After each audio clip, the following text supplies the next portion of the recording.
What's happening, all you Minties? Uncanny Omar here from Near Mint Condition, and today I get to talk about this latest deluxe edition from Humanoids. So we are talking about the Incal, the deluxe edition. Stay tuned.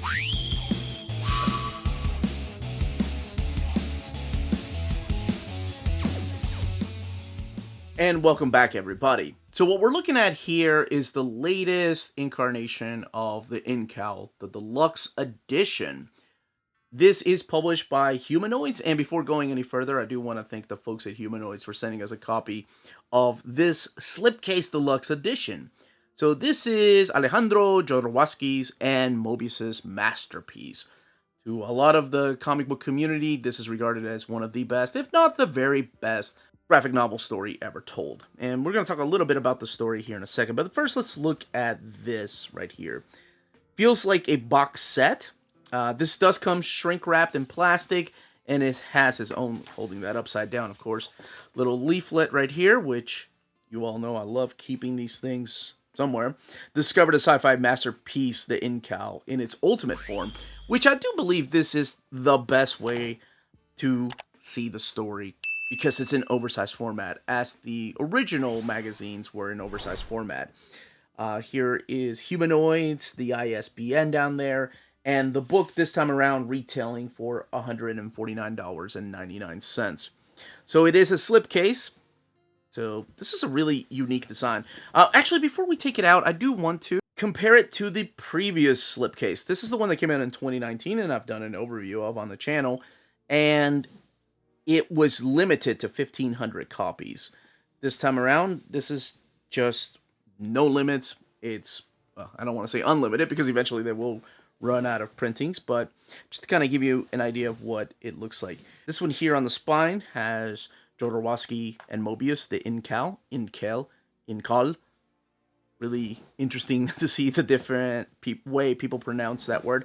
But we just have it here this time around. There's nothing on the back side. As a matter of fact, there's no art on this side, but they are using this new piece from Moebius. I think that was the cover to the third book. Whereas here, you are surrounded by different art, including the protagonist right there, John D. Fool. Again, this one, 1,550 copies were limited. So they are the exact same size, though, the boxes are. So let's actually get these open, take them out of their box to see what the differences are. Give you an idea here. So it's a little bit different, the designs of these. This little slipcase covers the entirety of the book. So there's the book, whereas this doesn't go all the way into this particular slipcase. And it comes with something a little bit extra, which we'll look at here in a second. But we'll look at the dimensions of the book first. Okay, so this is what people have been wanting to see. Here we have the limited edition printing and the new printing. And we'll look at the differences on the actual art on board, or the actual board they're using for the hardcover. But the thing right now you may notice is that this is a little bit slimmer. Now, this version has 324 pages, and it's not additional stories, but just extra, like, covers that they had. Whereas this one has 316 pages, but is a little bit slimmer, and you can tell, even on video right here, that it is slimmer. Now, that could be the different paper stock they're using, which we'll look at here when we crack this open. As a matter of fact, let's go ahead and crack it open. Or, no, rather, let's look at, and actually move this out of the way. So let's look at the slipcase. Here we have this gold foil right there, the Incal Deluxe Edition. And it is the same gold foil you're going to find on the book and over here on the print, which we're going to look at here in a second. It does have a linen finish to it. This right here, the same as the book, whereas the slipcase has a slick finish to it. And this is a little portfolio piece that you get, fully restored right there. This magnificent piece from Moebius. You have it in black and white, and you have it in color, and it is written in the original French language. But that's what this little portfolio piece holds, these two prints. Then we have the book itself with nothing on the back. And then again, the gold foil right there. So what we're going to do is crack this open. We're going to take a look at the internal artwork. We're going to compare it to the limited edition printing and then the standard edition hardcover, just to look at the art and see how different it looks compared to the different paper stock they used in those.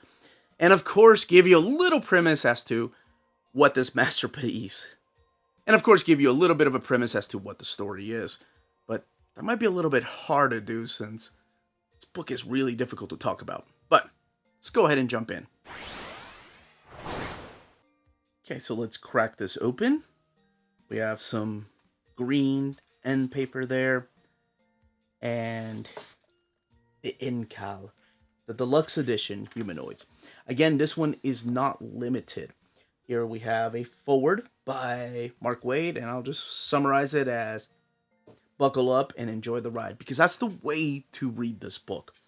Here are the credits: Alejandro Jodorowsky, Moebius, the colorist right here, and these go back to the original colors, not the new colors that people had issues with in the 90s when these were being published.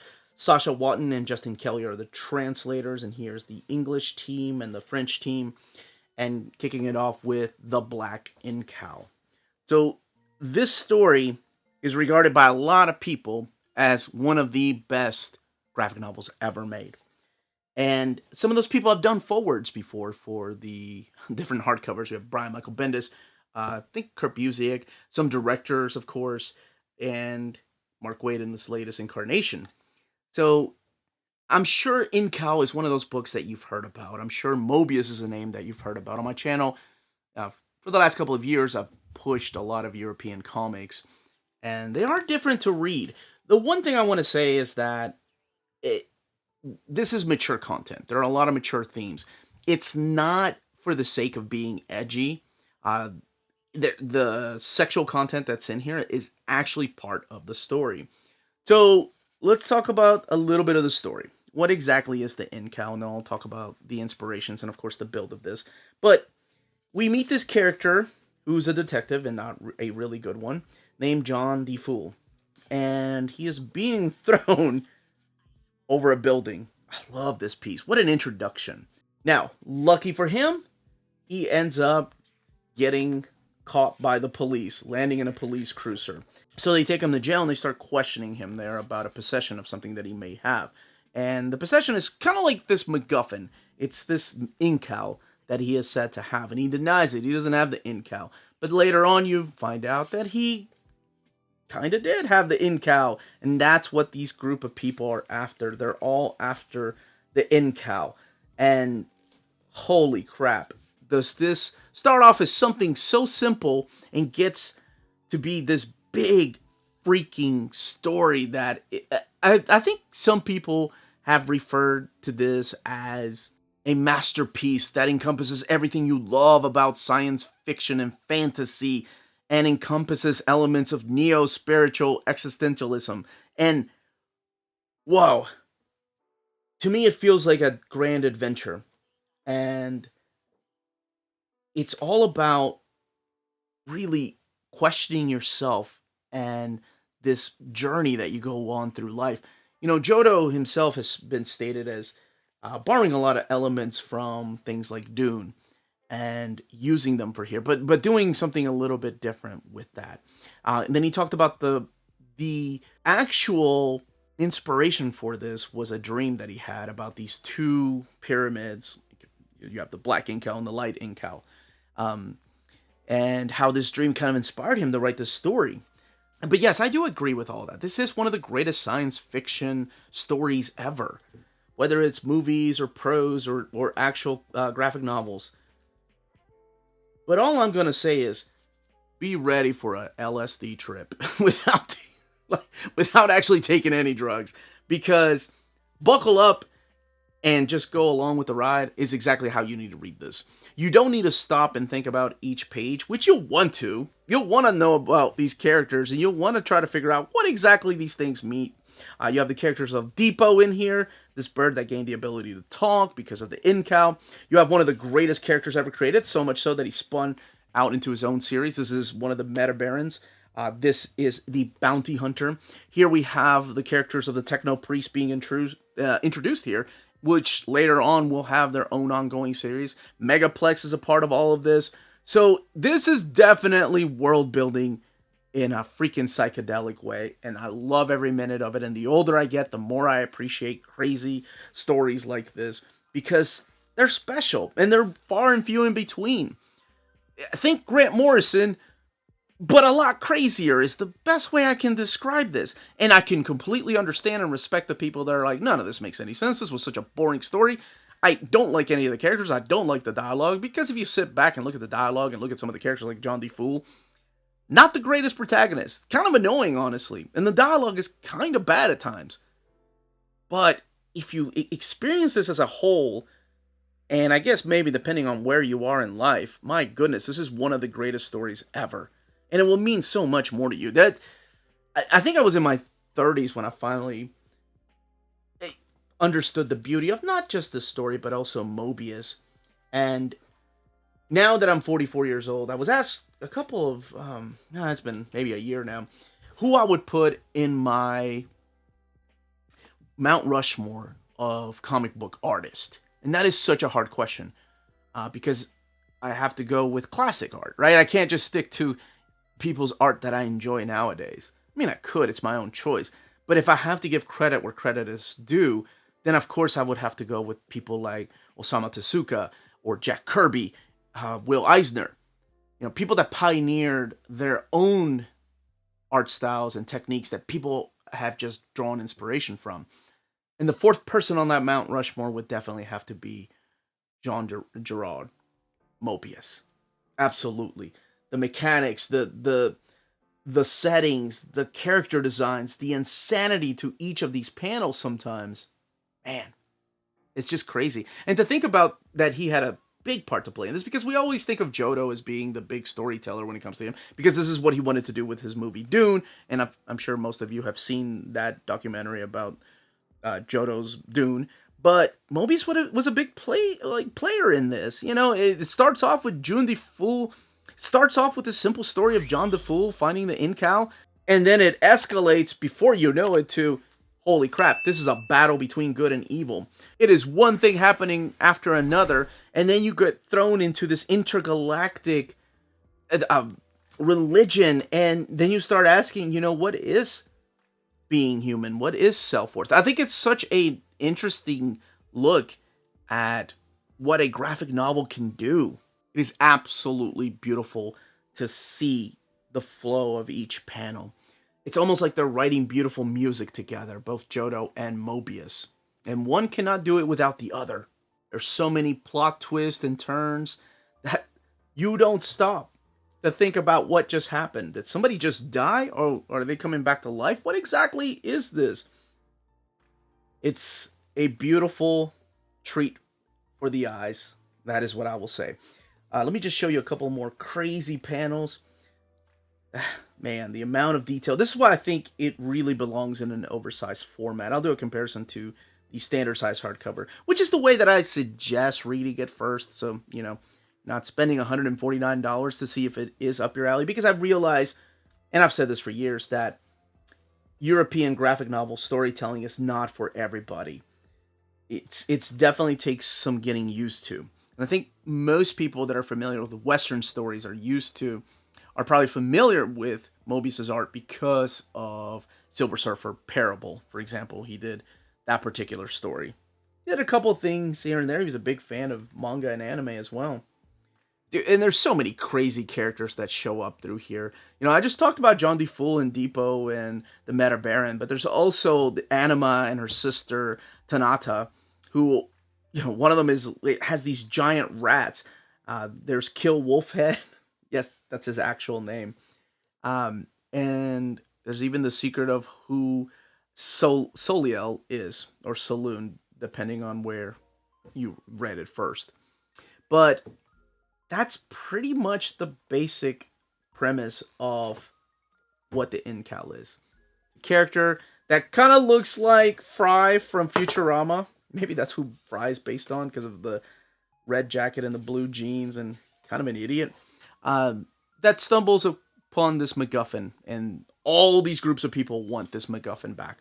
And the MacGuffin this time around happens to be the Incal, the most powerful weapon in the universe. But is it just a weapon?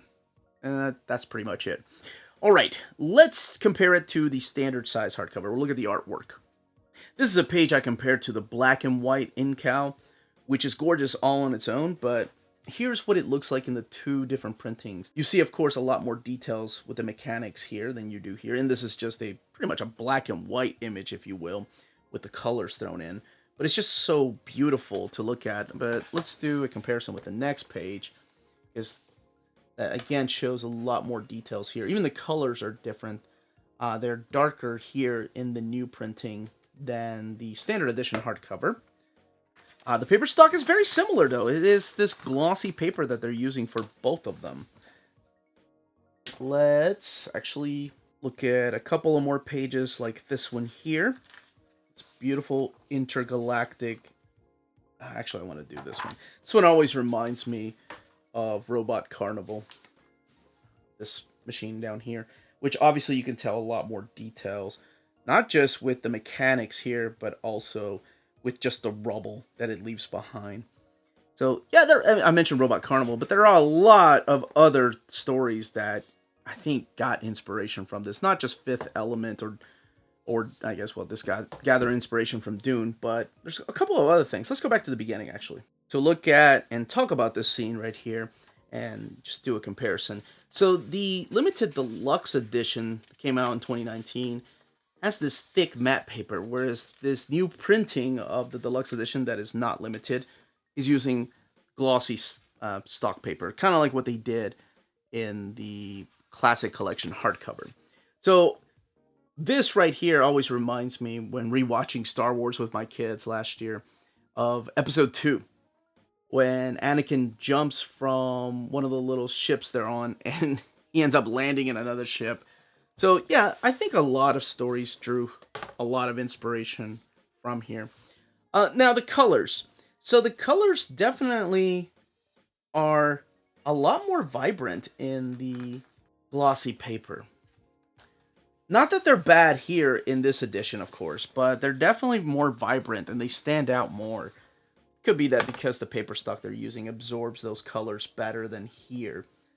And it's really interesting. I mean, it's barely noticeable, though. Not a big deal. And that's also why this is thicker, because this is using glossy paper than the matte paper here. And just comparing these two pictures right here. Again, it's a little more vibrant over here. The colors definitely pop out a little more on this edition than the previously limited deluxe edition. Okay, I wanted to compare the blacks here, because sometimes the blacks look better in the thick matte paper stock than the glossy paper. But for some reason, the details and the blacks are absorbed better here in this edition, the new edition, than the limited one here. So I like that. That actually looks really good. Not that this didn't. This is beautiful. But this looks amazing. Let me see. Here's all three editions at the same time. So, yeah, I think the newest deluxe edition looks the best. Now, all the way in the back is where you can find the extra In the Heart chapter. But the new edition only has 4 different covers. I'm not going to show the last one because it's a little bit of a spoiler, but this deluxe edition from 2019 has a total of 6 extra covers. And of course, the design on this actual hardcover is different too. You have art here and on the backboard. Now, this one also comes with a really extra long ribbon, which I love. I love ribbons. A free bookmark is the way that I see it. Now, let's talk about the binding. It is sewn binding, and there's that eye. That's why the book is able to lay over really nice, whether you're towards the front, if you want to read the Mark Waid introduction again, or towards the back, looking at the additional covers. But that, as they say, is that. Hey, one more thing before I do go, though. I think, this is such an important book that I would love to do an in-depth review on it. So please, in the comments down below, if you want to see that, let me know. Because I think it's one that needs to be talked about, why people appreciate it, and it's really difficult to do that when just doing overviews and comparison videos. Okay, now that, as they say, is that. If you're interested in purchasing this book, don't forget to check out our sponsors. If you live in Europe and are interested in buying and pre-ordering Omnis, then you should definitely check out Walt's Comic Shop in Berlin, Germany. They have the cheapest pre-order prices for Marvel and DC books within the EU, flat rate shipping of €12 for all EU countries, bulletproof packaging, and all emails will be answered within 24 hours. They offer a huge selection of out-of-print books. Just head over to waltscomicshop.com for more great deals and rare titles. And for a limited time, you can use the code nearmintcon, all one word at the checkout, to get free shipping for all EU countries with your first order of over €40. Walt's Comic Shop, your reliable source for Omnis and premium collected editions in Europe.